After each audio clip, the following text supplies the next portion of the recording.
this issue. We both want the wall. I think that the wall will bring order to the border. It won't solve the problem, particularly of the drug cartels or the professional criminals, but it will stop some of the kind of chaos that we've seen recently with the migrant caravan. All I am asking is for compassion for the youngsters brought here at a tender age by their parents through no fault of their own.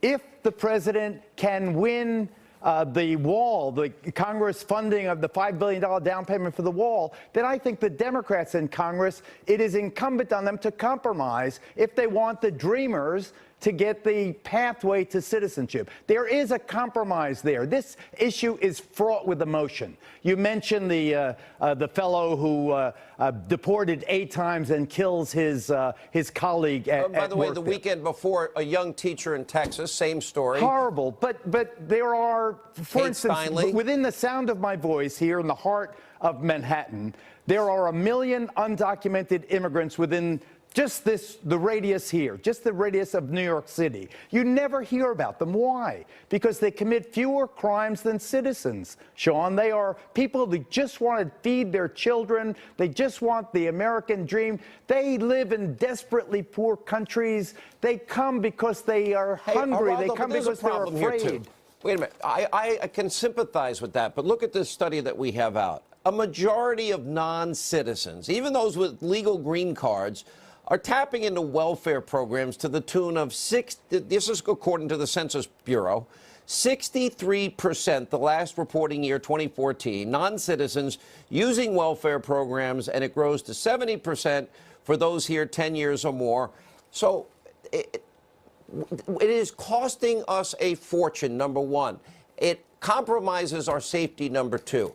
It puts a burden on our criminal justice system, educational system, and healthcare system. I Where disagree. is the sympathy for the American people? Right. We deserve to be protected first before we start thinking about helping other people in other countries. See, your viewers know you as the tough guy. And, you know, you have a very strong commitment to patriotism, and I love you for it. You are my brother. You know that when immigrants come to this country, they come poor. They come because they are the wretched masses yearning to breathe free. They come because they're the Irish suffering from the potato famine or the Jews suffering from the pogroms. Why don't we take care of the poor Americans first? And then maybe we can think about helping with our generosity. There's never been a country that accumulated more power and advanced it for human good than this one. The fellow you mentioned that killed his friend there. If you mention that, in fairness, there are 10 million or 11 million undocumented immigrants. Why not we talk about the 9,999,000 who did nothing but go to work and take care of their children and make their community a safer place? I think it's unfair when we take these anecdotes and we scare people with it. Will they pay for their own vetting? Will they also guarantee that there won't be a burden on the American taxpayer? You know, they'll pay the next generation. Are those two conditions fair? Enrico Fermi, Albert Einstein, all immigrants, they come here. You're not answering. Should they pay for their own vetting? And should they? You can build them. By the second generation, they'll be totally assimilated. By the third generation, they won't even speak their native language anymore. This is a nation of immigrants. A year we need a combination of pragmatism and compassion. All right. Geraldo, you get the last word. When we come back, Rush Limbaugh calling out the phony mainstream media. Jenna Bush Hager explaining how a magazine cover that called her grandfather a wimp impacted her. And I'll address that and much more. A Hannity mini monologue. And then later, how one church is politicizing Christmas. You won't believe it. And we have an update on that teacher that said to 5- and 6-year-olds that Santa doesn't exist. By the way, kids, fake news. Wasn't true. Update on that teacher straight ahead.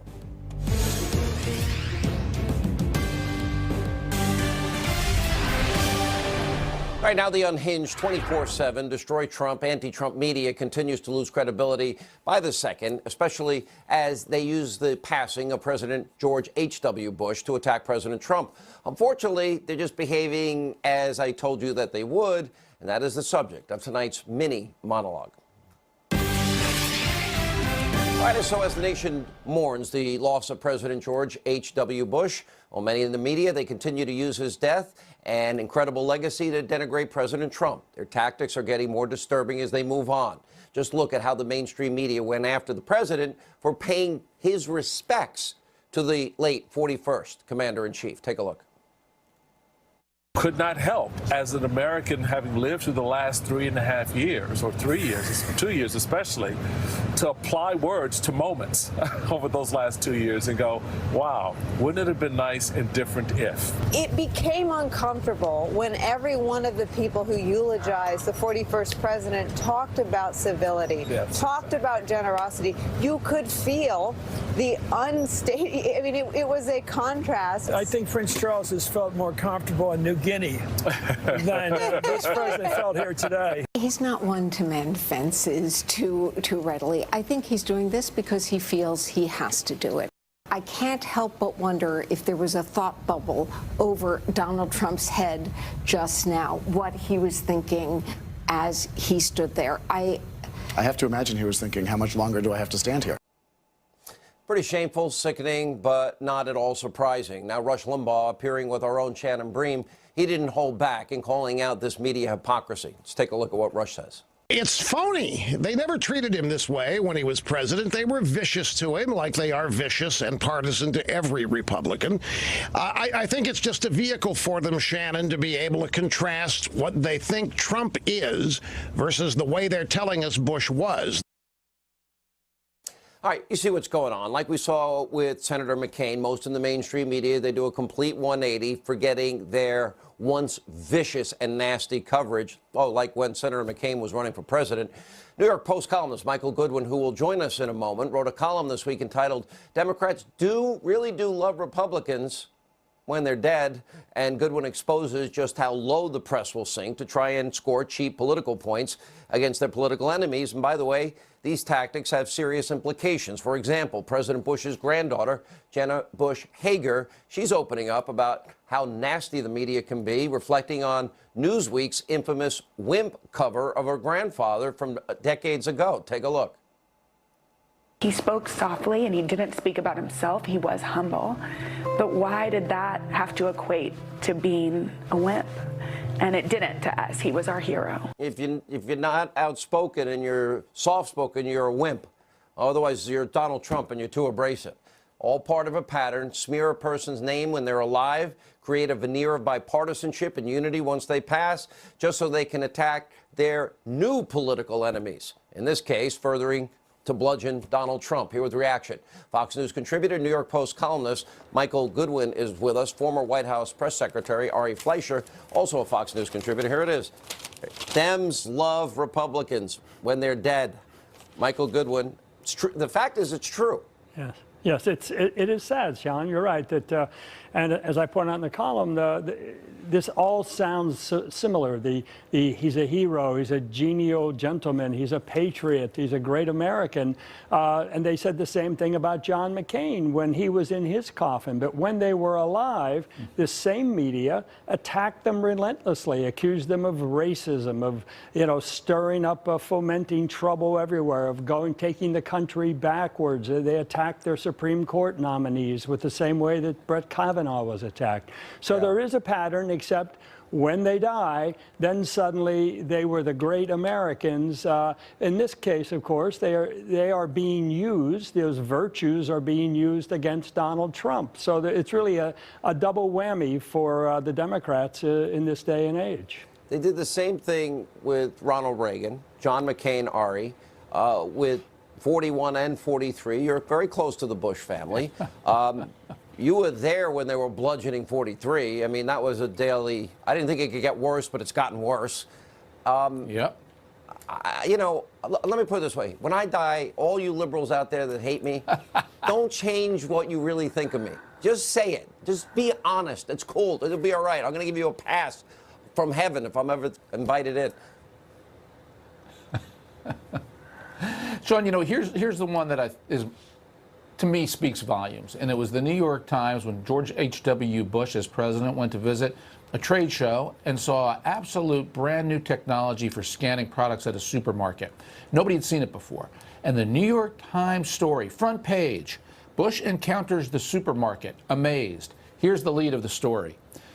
The career politician who lived the cloistered life of a top Washington bureaucrat for decades is having trouble presenting himself to the electorate as a man in touch with middle-class life.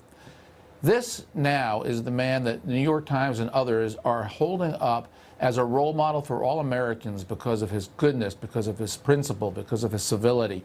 They mocked him relentlessly. And the thing about that story, it was 100% fabrication. That never happened. The New York Times wasn't even at the event, and that was not what Bush was amazed about. And the New York Dan Times just Rather ran lied that about story, 43. and they haven't corrected it yet. That's correct. Dan Rather lied about 43, fabricated information about Bush. Well, you know, let me Correct. ask you this. So if you're soft-spoken like 41, you're a wimp in the media's eyes.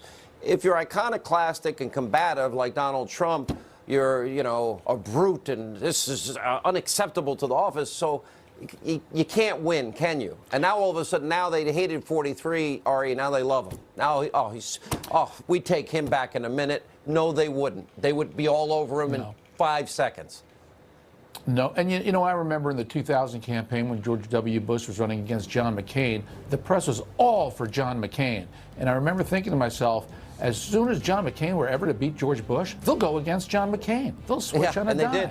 And that's the way they always are. Last word, Michael. Well, yes. I mean, look at the way John McCain was treated when he ran against Barack Obama. Then he was just another dirty Republican. They loved him in 2000, and that's right. But by 2008, he was just another dirty Republican. Now he's dead, and so he's great. Yeah, amazing. Save the lies if I ever pass away. Just speak the truth. Just say what you really feel. All right, when we come back, we've got an update. Remember the story we brought to you earlier this week, that school, that teacher, ruining Christmas for 5- and 6-year-olds? We got an important update, and you won't believe why one church put a Christ in a cage to make a cheap political point on Christmas. Unbelievable. Straight ahead.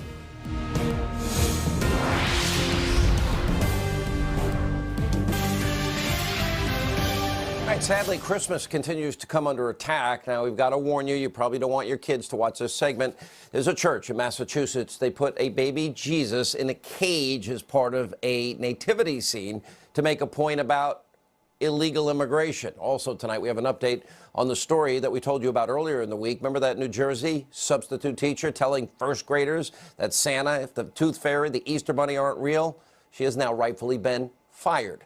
And one of my upcoming guests, David Kyle Johnson, responded to our segment Monday night with a piece in Psychology Today entitled, "Sorry, Sean Hannity, the truth about Santa is not fake news." He joins us now. He's a professor at King's College, and also with us is Fox News contributor Rachel Campos-Duffy. You know, I read your column, and then I looked into your background a little bit. This is like your big claim to fame, that you think that parents are lying and perhaps even hurting their children by telling them about Santa Claus, who's real. I know Santa's real. Yeah, the Rachel position I knows take real. is that And you essentially sit parents there- would be better off if they did not lie to their children about Santa Claus. Well, the thing that stands out about me the most, you seem really uptight, and you seem like you need to loosen up a little bit, and you might want to look through the eyes of a child, the anticipation and the fun that goes along with Christmas and the Christmas season, instead of being so kind of like retentive about it. Well, I think you may be mischaracterizing my view here. I'm No, not that you upset say and don't lie to upset kids and about uptight Santa. about it. You're saying it's we're lying more a to them. matter of what I think the best parenting practices are, and that parents need to be more cognizant about the risks that lying to their children pose. Yeah, you can damage your credibility with your child. With my 5-year-old you can child. use it as a disciplinarian crutch that can be very, very harmful. Psychologists agree that it's pretty bad to use Santa as a disciplinarian crutch. You can promote credulity in your child by encouraging to believe in things simply because they're fun or simply because they'll be I could make the rewarded argument then that as a result. Halloween And you is can even teaching kids stifle to a be child's imagination by doing I could teach Halloween is teaching kids to be socialists because they're banging on doors and saying, "Give me something for free." We could go that far if we want to, but that would take away the fun of Halloween, which is the point. Rachel. Well, I would just say the story of St. Nicholas is based on St. Nicholas. By the way, his feast day is tomorrow, and lots of kids, including my own, are putting their shoes out today to get a preview of what's to come on Christmas. And you're right, Sean, this is a season of anticipation, and there actually is. It's Advent, and it's actually the waiting for Santa, and that anticipation actually has very deep cultural and religious significance for myself, for you, and for many other Americans. And what I think is interesting is Dr. Johnson is clearly an atheist, and so many times people who come from that secular point of view are calling for tolerance and open-mindedness and respect for so many things, and yet they can't seem to find that for Christian traditions and beliefs. And that's really what this is about.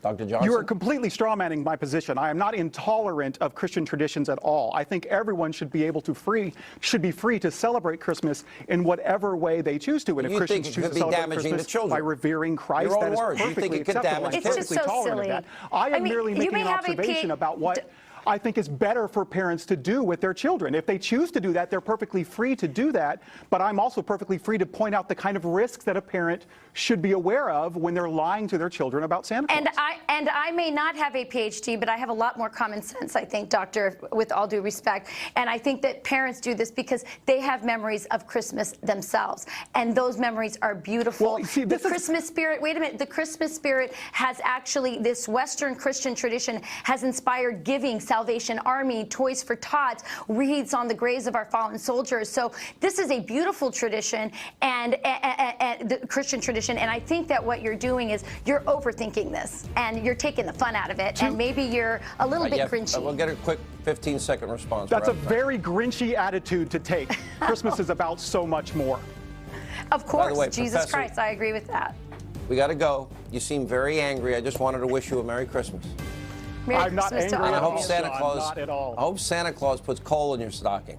When we come back, today the world remembered the life, the incredible legacy of former President George H.W. Bush. We've got highlights from today's emotional memorial service in Washington. That's next.